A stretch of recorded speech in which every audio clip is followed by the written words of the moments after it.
Welcome back to Game Time. I'm your host and your coaching teammate, Shauna Griffiths. I am grateful to have you here with me for today's conversation with an impactful leader, my friend, Chris Vasami. If you're new to the show, know that every episode is designed to help you take your leadership game to the next level, because I see that leadership is actually a sport and that each of us can choose a mindset and the way that I talk about as the way of the leadership athlete. And Chris is definitely a leadership athlete, as you will hear today as we're talking. So, you can choose, I can choose these things that are seen in high performing athletes that again make up this way of the leadership athlete. And so we're going to jump right into Chris, because Chris is actually a former professional baseball player. Who obviously then can speak from his own personal experience connecting sport and leadership. Chris is an inspirational keynote speaker. He is the founder of the Vasami Training Institute, just Vasami Training, I think it is. And so you're also a member of the Post, which is where we met, which I'll get into that. And I have drafted Chris as a part of the 2025 Leadership Athlete Draft Class. So Chris, thank you so much for joining me and allowing me to introduce you to my audience. I'm so glad to be here. It's, we'll get into it, but the way we met and how quickly we decided to hop on a call, and then actually meet each other in person. It seems like a long time coming, but it was really, we do things quickly, and I very much appreciate that. Yeah, absolutely. I'll actually get right to that. So when we are both members of the Post, which is a network for former athletes, as I mentioned, Chris is a far more higher performing athlete than me, playing in the MLB, which we'll talk about. But we met and it was literally like this magnet. Like I swear if you could have heard a sound to it, it would have been like coming together. We saw each other, started talking. Right away, your focus and your being present for me in a room full of people where we didn't have any context for why we were meeting. And then quickly aligned on, I think, energy. Our energy was similar, mindset, which I think is a bit of us, both being former athletes, but there was something else. And it quickly led me to talk about, and you to talk about, some health conditions that I've actually never spoken about in my audience because I just didn't really feel like I had a reason to. But so folks, I have had a thyroid condition. Hashimoto's is what it's called. And then when I had COVID, it left me with another, I guess my immunologist refers to it as a scar on my immune system. And so within moments, I was sharing these things and you were sharing, you are a cancer warrior, your own thyroid issues. And I'm talking within a few minutes. So it was a deep connection. And so again, it just makes me so grateful that we're in each other's journeys. I agree. When health stuff is hard because you are on your own journey. At the same time, people, they want to give you advice. They want to give you support. They want to give you the glasses half full conversation. Oh, my friend had it. Oh, you'll be fine. And it's really a matter of just coming from a deep place of empathy and just a place of saying, I'm sorry you have to go through this. There's a lot of times where that is the best thing that someone can say. I'm sorry you have to go through this. Because even though there's a lot of stuff that we've gone through health-wise, there are things that other people have gone through that I have no clue what it means to walk in those shoes. But if struggle is what binds us, then I'm happy to empathize with you. Yeah, it's so true. And I think sometimes that will cause me to not speak up about these chronic conditions that I have that are immune system related. And because one thing is, if I say it out loud, someone may look at me and say, well, you don't look sick, or it's that exterior that's a bit invisible. And it can make it challenging, at least for me, to talk about it. And the other thing is not wanting to seem like, to your point, I'm not seeking sympathy from people. It's sort of that this is what I deal with. But it really is, as you're saying it is something that, or as you're saying earlier, actually, about the reality. This is a reality of something that I walk through life in, but it is something that I don't necessarily usually bring up in conversation. The reality of the situation is when I first got diagnosed with thyroid cancer and was going through it and going through the first year of surgeries and treatments and trying to find the right cocktail of meds, I was the token victim. I sat around and waited for doctors and science and medicine to do their job, and none of it worked. And the problem is that I fell deeper and deeper into a hole than I ever should have been in the first place. And the hard part about that is I was living a life of hypocrisy because here I am, Vasami Training. I train baseball and softball players. So we're talking about how to get ahead in the count, how to get ahead in your career, how to understand what you're in control of, trust the process, not the results. And I'm living a life of hypocrisy because I'm doing none of that on my end in my health journey. And then I wonder why I'm depressed and I'm anxious and I'm sitting on the couch with a pint of ice cream in between my legs, crying at a commercial when I wasn't doing anything to even give myself a chance. And so it quickly became an understanding that here's the reality. So now it's no longer my responsibility to understand why this is happening to me. It is now my responsibility to understand how I respond and prepare for what's going to happen to me. Great shifting of focus. And I really appreciate you sharing the bit about the way you were showing up every day in the work to be able to train those athletes and, people. And then that dichotomy, you were doing that, but then this is how you were actually showing up for yourself. And I know you and I both feel that if we are going to be able to lead others, we need to lead ourselves first. Mm-hmm. And the challenge when you're showing up differently for others than you're showing up for yourself is such a it is such a conundrum. It is Mm-hmm. it's like you're living on camera one way and you're living off camera another. It's mind blowing. And I Mm-hmm. think sometimes though you keep it up for so long until you kind of just get sick of it. You can no longer take it, Right. but you're right is if you shift your perspective and then this is the reality, then what am I going to do about it? Which I know you talk about, which is, I think I wrote it down because I wanted to make sure I said it right. Mm-hmm. Decisive action, Mm-hmm. right? So talk to us about that. Decisive action is living in facts and living with those facts and being able to understand those facts where you've taken a step back and looked at it from a bird's eye view and say, hey, okay, this is what I'm in control of. This is what's important. Where those two things intersect, that's my focus. And having the ability to take inventory, personal inventory about not just tangible things, but also the intangible parts of our life as well.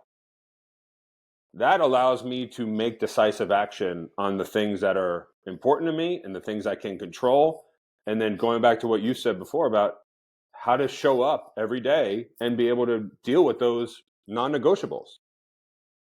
And a lot of times I tell people when I speak or when I coach, your non-negotiables should be so binding that no one gets in the way Mm. of you accomplishing those things. And so, when I first set on this journey to get back into control of my life, owning my life instead of renting my life, Mm. victim to victor, 7 days a week, I'm working out. I'm doing something because I know what that does for me to set me up for that day, for my clients, for my family, for my daughters. And so it doesn't matter where I am, that system is in place. And so there's a lot of people that when they get ready for a business trip or they go away on a leisure trip, it's what am I going to wear and where are we going to eat and where are we going to go? And for me, I'm searching the new gym if the hotel doesn't have one already, because these things are going to get done. And so, when I go to St. Martin with my family, we go every year. That's where my wife and I got married. I'm on vacation part of the time, but the other part of the time, it's just Tuesday. It's just Thursday. It's just Friday. And these things have to get done. I just happen to be doing them in a much more beautiful place. Yeah. Yeah, so I like the way you spoke about that because these are part of the discipline of your life. This is how it's a practice, a way of living. A lot of times people speak about getting that exercise in for the endorphins or they're trying to reach a fitness goal. And yes, those are things that are benefits. And so much for me in these ways of living and the ways of practicing are about what does that actually do for me mentally to set me up. It creates that order, that Mm-hmm. organization. So Mm-hmm. that's the way that I'm conducting myself. So then I think it ends up for me like quieting noise. So you're right, there are certain elements. If I'm on vacation, I have some elements of that are fundamental to me, so I don't lose connection with my own core. Mm-hmm. I think is what it comes from for me, because that's when I feel untethered and lost. And that's a perfect way to say it, untethered, because we live in an N world, not an OR world. And so what I mean by that is we can do two things at once. Two things can work both ways. So the thing that helps us positively can also hurt us negatively. And I've been talking to people about that lately in terms of tethering, because so much of our day is developed within those first 5 or 10 moments of waking up. And so if I wake up and the first thing is, oh my gosh, I can't believe I'm overwhelmed. I can't believe I have to do this today. I can't believe my daughters have a 2 hour delay. Can't believe how bad I ate last night. These negative thoughts you've already thought about all this stuff before you even left the bedroom. So now we're sitting there and we're tethered to those thoughts the rest of the day. And I promise you, if you wrote down all the stuff that came out of your mouth or your head the rest of the day, probably more negatively skewed. So tethering works both ways. And Mhm. that's why I tell people, like, if you're building this personal operating system at home, in the soft moments, when there's no crisis, that becomes who you are. That becomes a part of you, and that comes with you wherever you are. And then when crisis does hit, you're so much more prepared for it. When it's time to pivot, you're so much more prepared for it. We don't get derailed and we don't get so overwhelmed by even the smallest stuff. Like, it's going to take something monumental to have to derail us in those moments. And that all stems from the core work that you've done leading up to those moments. And when we think about that connection to sport, as you're saying it, I'm thinking about that connection to the fundamentals. So when you're not so knocked off your feet, so to say, if I think baseball or softball terms, literally as your feet set, do you have that foundation set? Mm-hmm. But if you don't have those fundamentals, then anything that hits you comes at you during the day. If you're not set in your foundation in your feet, you're going to get knocked off more easily.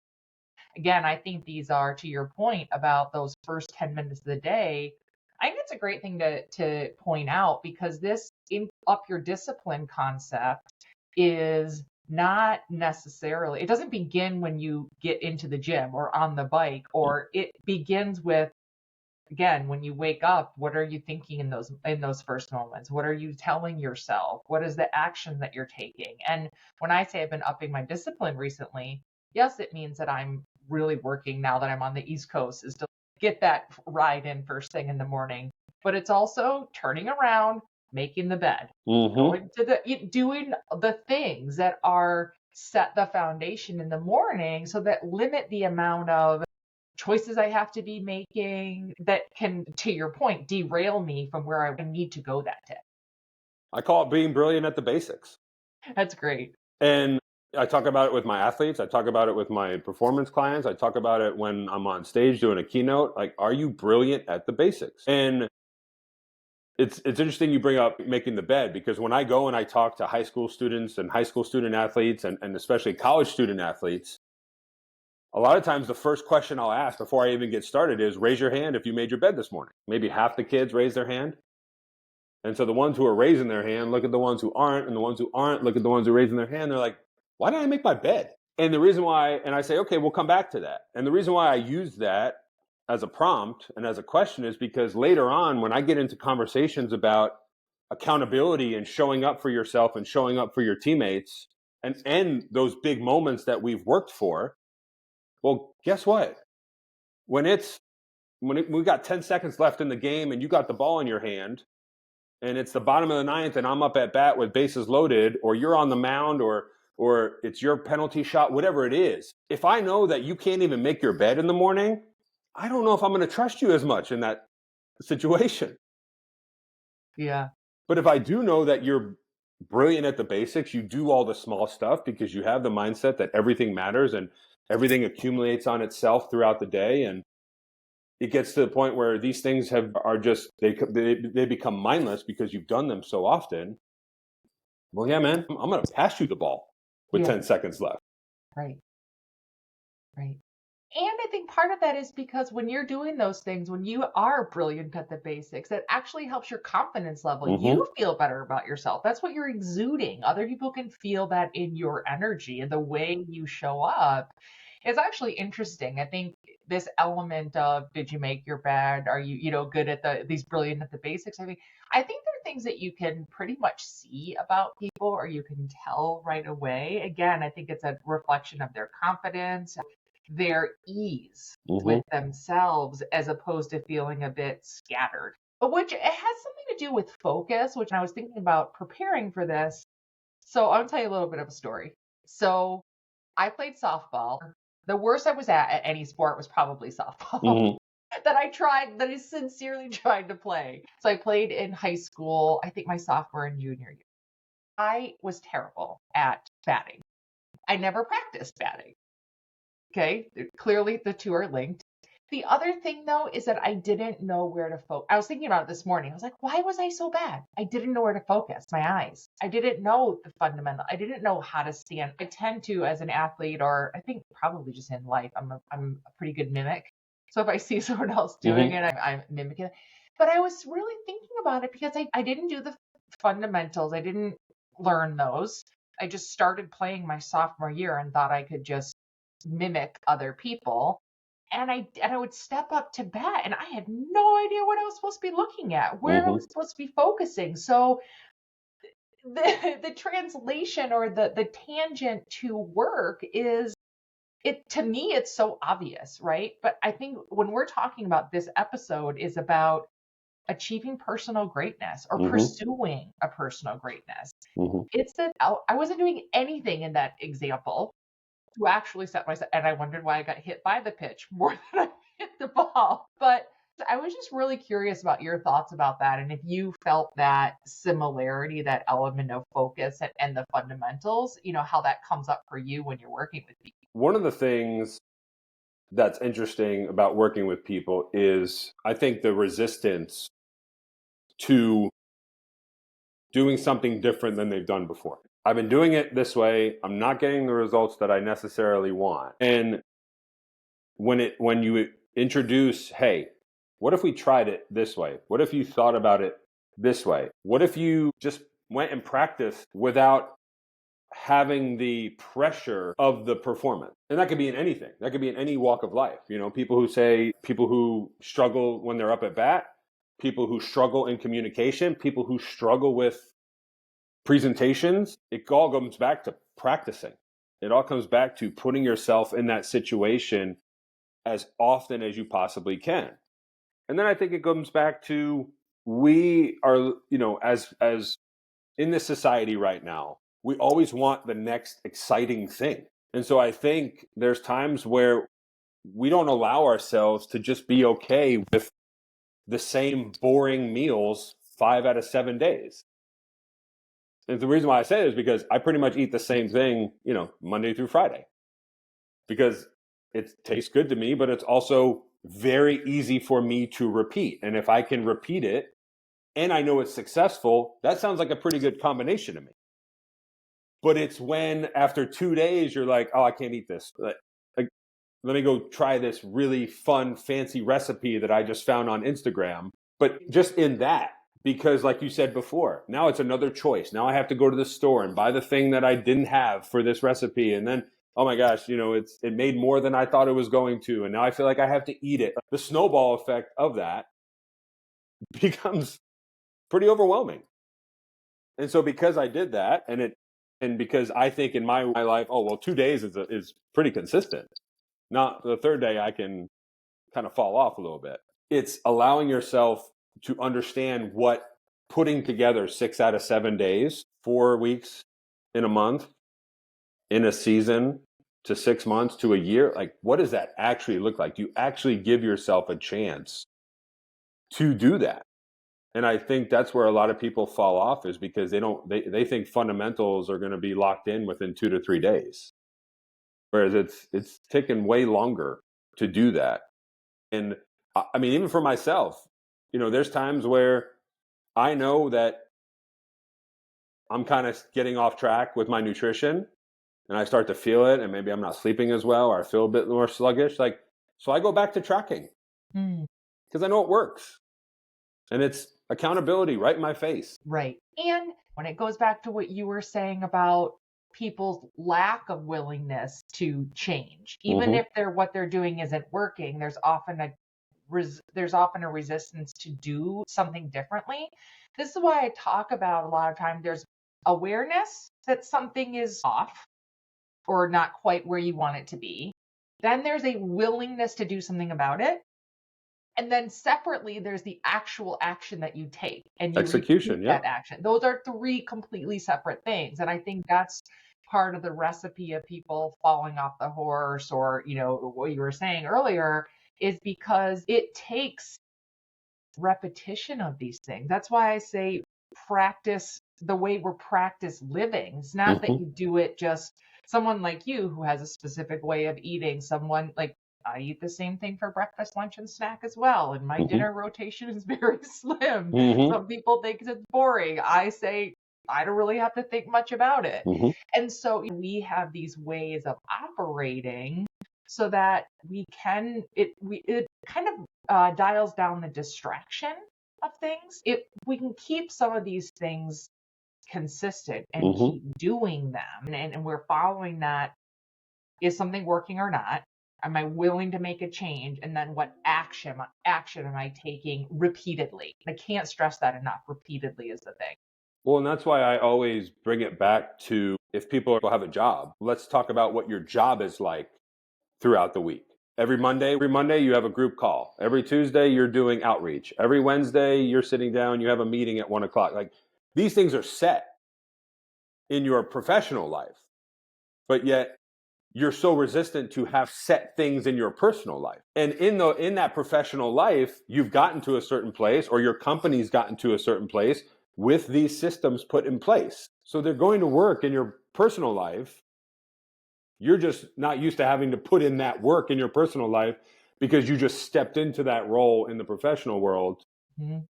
And it was no different than, here's the offense we run, and as long as you're a shooting guard, you're going to run this offense, and you're going to go around here, and you're going to hit this spot, and you're going to get this pick, and you're going to come off that pick. Like, same thing in baseball, like the beautiful thing about baseball and a lot of sports as you get is just constantly looking at the fact that it's really the same situations over and over and over again.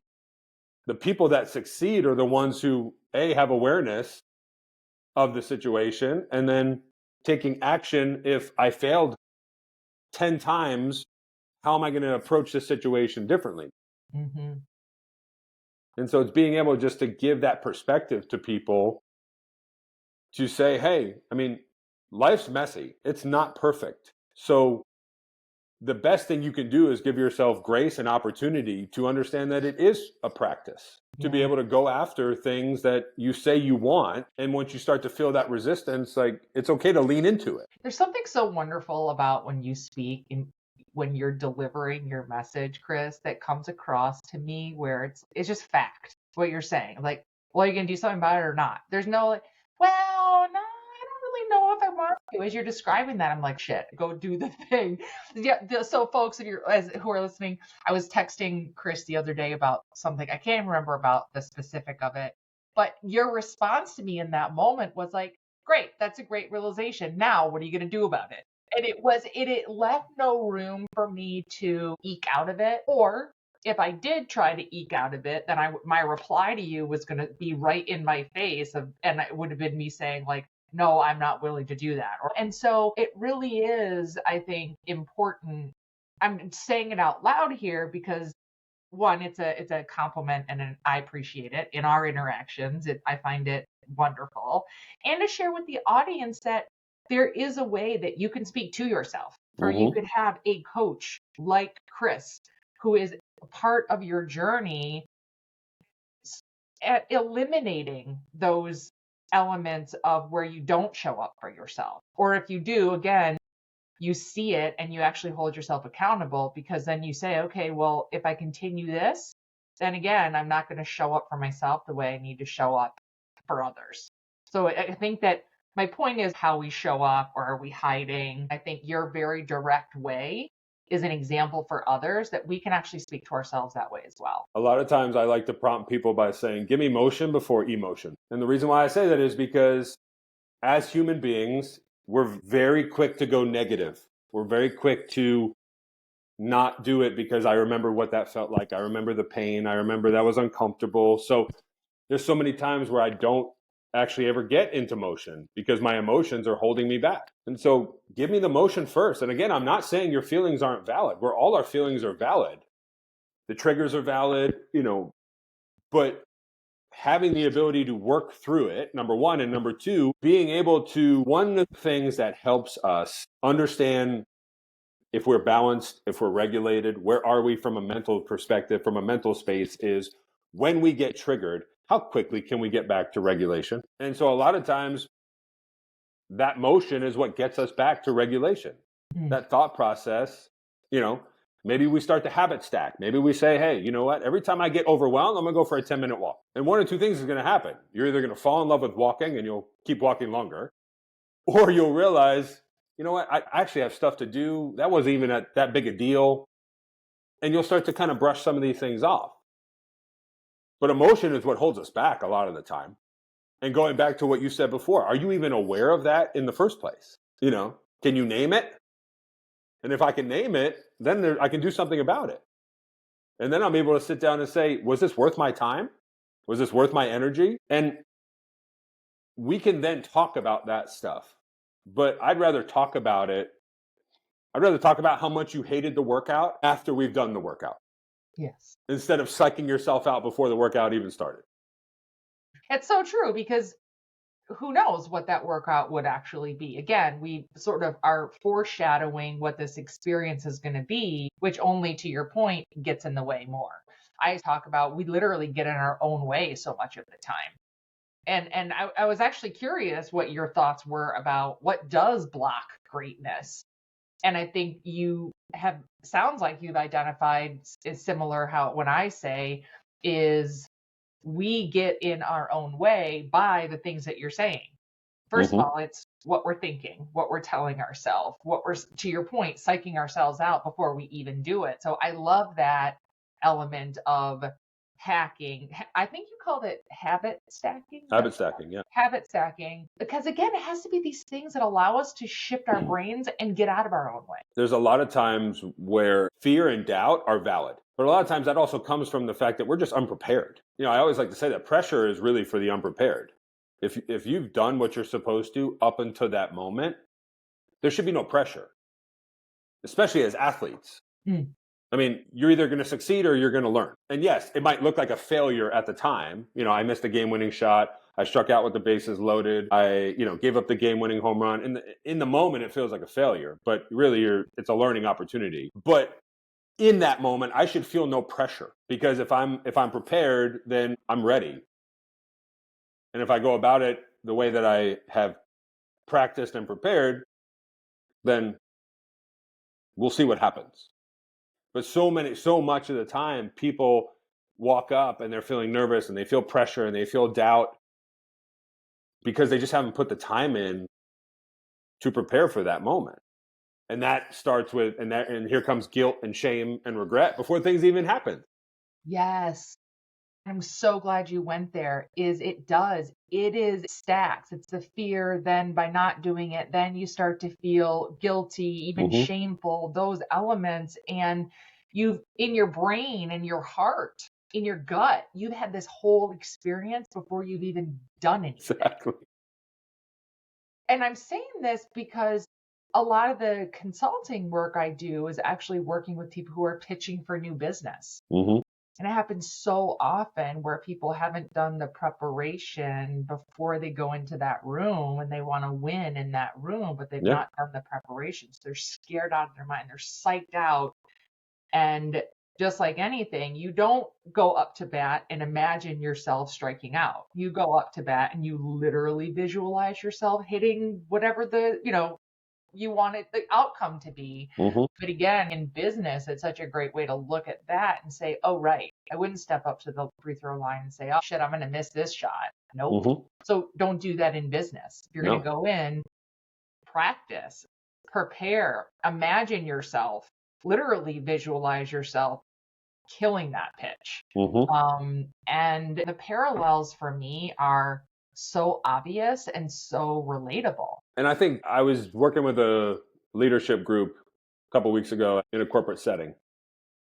And I always do a Q&A when I'm done, because I feel like that's where people are willing to be open and vulnerable after I've given my talk, where I'm open and vulnerable and we talk about strengths and flaws and all that stuff. And one of the women said to me, she goes, how do you deal with that self-doubt?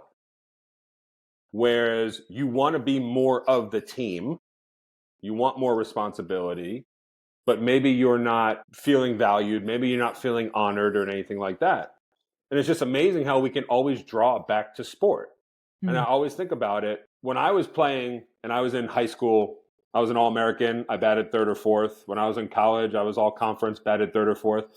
And then you get to the pros, and sometimes I was batting ninth. And it was not something I was used to doing. And it wasn't until somebody looked at me and said, are you in the damn lineup? And I was like, yeah. He goes, then who cares where you're batting? Because as long as you're in the lineup, you have an opportunity to produce. You have an opportunity to help the team. You have an opportunity to show what you're capable of doing.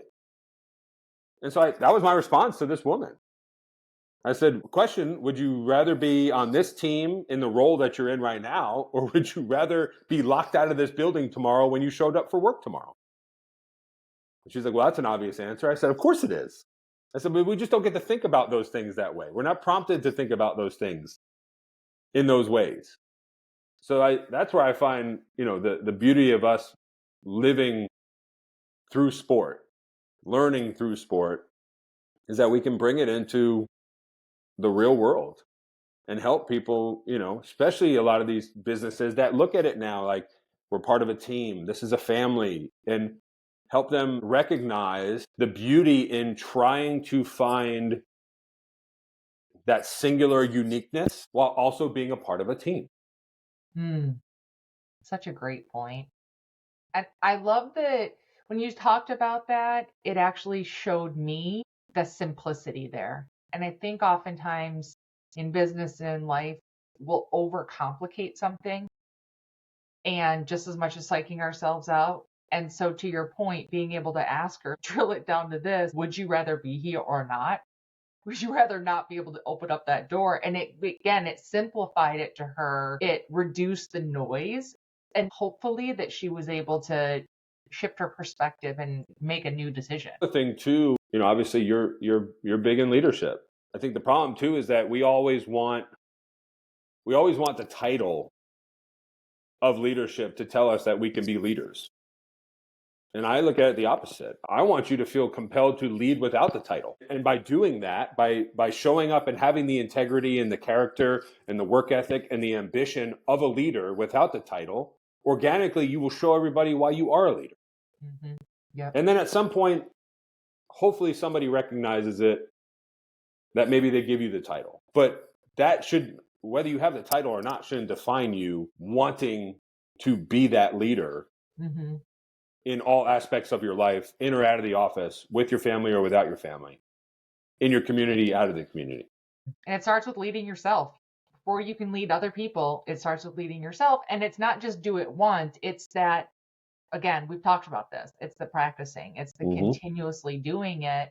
That's when you're actually showing up, call it on screen, in a way that complements the way you're doing it for yourself. And then to your point, that's when it becomes evident. I think to other people, at the very least, it'll be like, oh, well, that person feels awfully confident in the way they're leading themselves.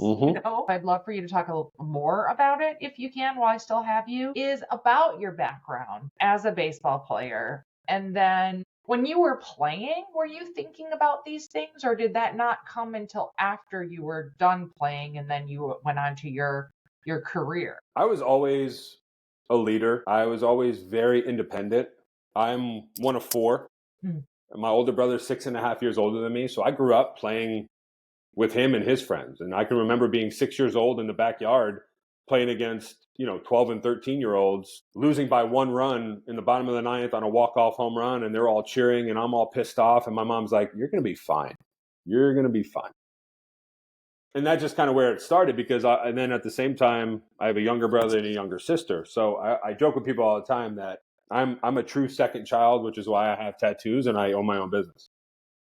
And so being able to come up in that respect and I did. My dad instilled in me very quickly, to fall in love with the process and how important practice was and be different in the way that you go about stuff. And that's kind of how it was. I always was on a different journey because I just wanted some big things. And so always felt like a leader in high school, and then went to college, started at Notre Dame, and then ended up transferring to Elon University, was the captain of Elon baseball, my senior year.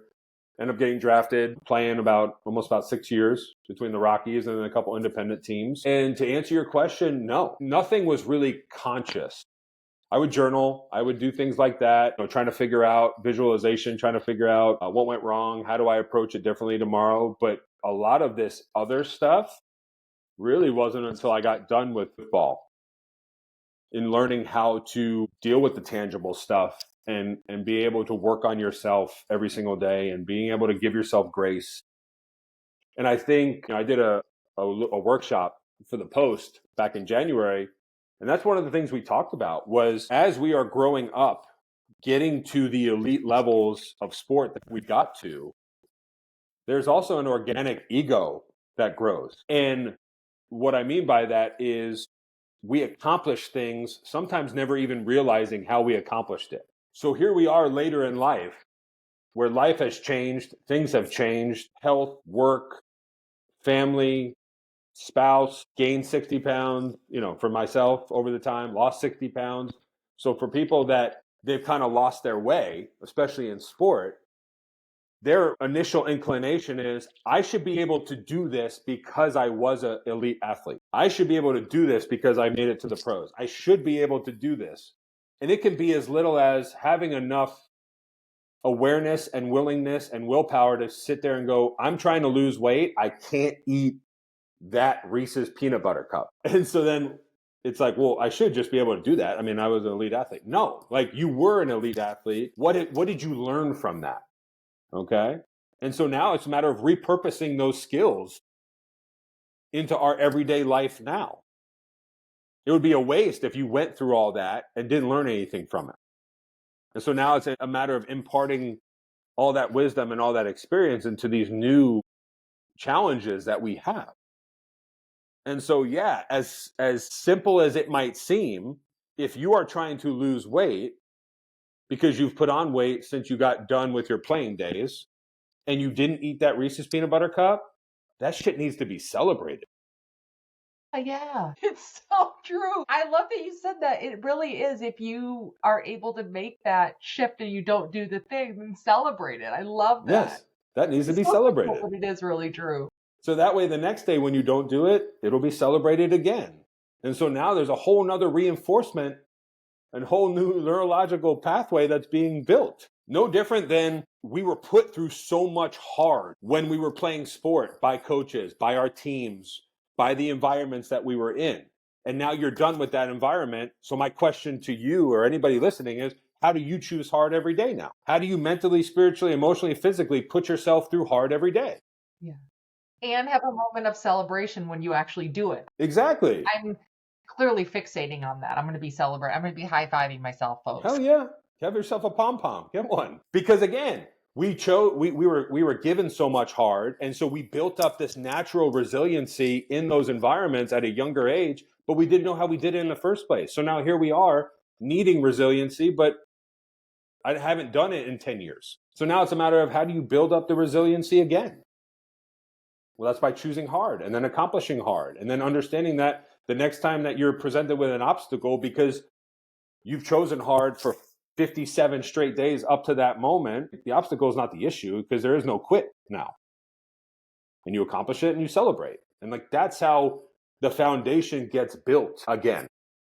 And I said earlier, you're a cancer warrior. You've got thyroid, I believe hypothyroidism. And so that's a lot. That's a lot to have to be resilient through.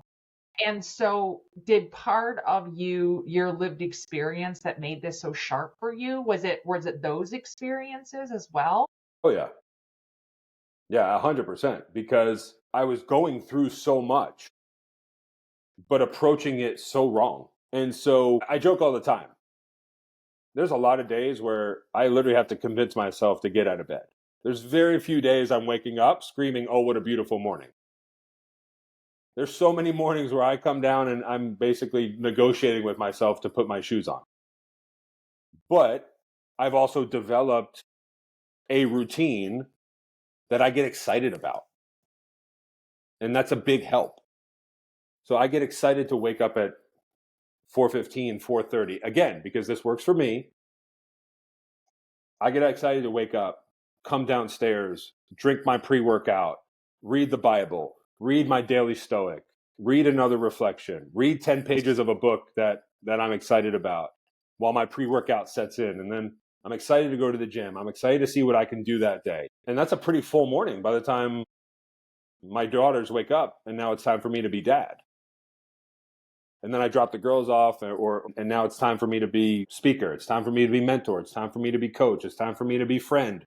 It's time for me to be husband. It's a matter of building a routine that you get excited for, that it doesn't seem like it's such a chore to do.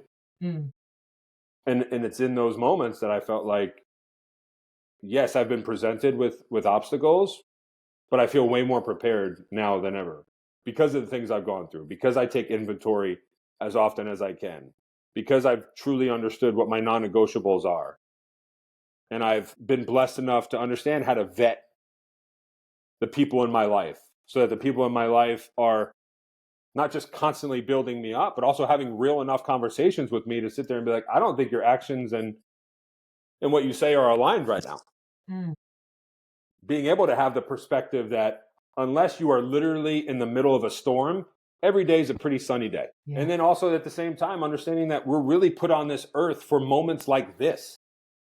Human interaction, human connection, the ability to understand that if you can live by the creed that you are willing to plant trees, knowing you'll never sit in their shade, you will start to live a very fulfilled life. Beautiful. Because it's about impact on our fellow people and living unconditionally in a conditional world. Finding as many interactions throughout the day, even in the mundane transactions. And I truly believe that if that's how we go about it, you're going to be pretty happy with who you are. I feel impacted.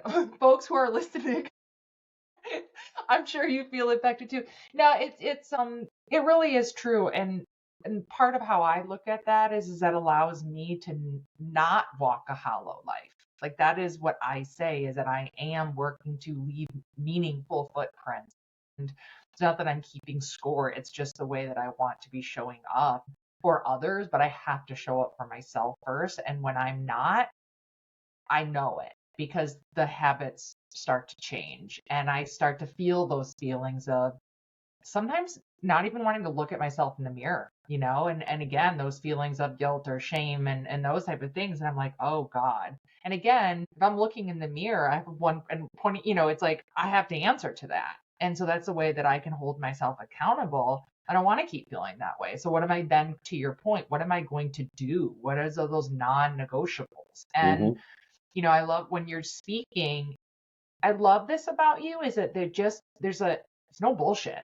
This is what it is. You're going to move this forward and it's up to you. And so really, I think it's a really great gift, what you've shared today, is so much of the how. So folks who've been listening, like I'm telling you, go back, re-listen to this. You gave so many hows for how to show that through your own experience that people can really learn from, I think, and start to adopt. So I can't thank you enough. And before I let you go, like I kind of breezed over what you do. And so I want to make sure that we leave people who are listening, if they've been impacted by you, like I have been through this conversation, like who are you working with and for, and how can they be like, I got to get Chris in here to talk to my people or to work with my people? So my biggest thing is to help empower people and cultures, teams, organizations. So I speak, and it's interesting because a lot of times people say like, well, what's your niche? And they don't like to hear this, but I say my niche is people, because I talk to people about life and how to approach life and how to get the most out of this life. So I talk to associations, I talk to corporations, I speak with at conferences, and then to students and student athletes. I've been blessed to be able to talk to a very diverse number of audiences, all while hopefully leaving them. And I've gotten enough people a response that people leave empowered and inspired to think about their life and approach their life and take decisive action in a different way than they've ever really thought about before. So if you're looking to work on mental health and personal development and personal greatness and be able to dig differently and invigorate the people at your culture, I would love the opportunity to come in and speak. So that's my speaking business. I also have Vasami Method, which is my performance lifestyle coaching business. And then my baby that I started when I was 19 years old is Vasami Training, where I get to work one-on-one with young athletes all the way from 7 all the way through college and pro in a holistic way to help them achieve their goals from a baseball and softball standpoint. I swear I just feel this way. I feel like we were meant to know each other. Mm-hmm. It is a joy and an honor to walk this earth with you as part of my journey. And thank you for impacting me. Thank you for impacting this audience today. And I look so forward to continuing to support each other and can't wait to drop. Same. I appreciate you. Thank you so much for the opportunity. Thank you so much. Everybody have an awesome day. Thank you.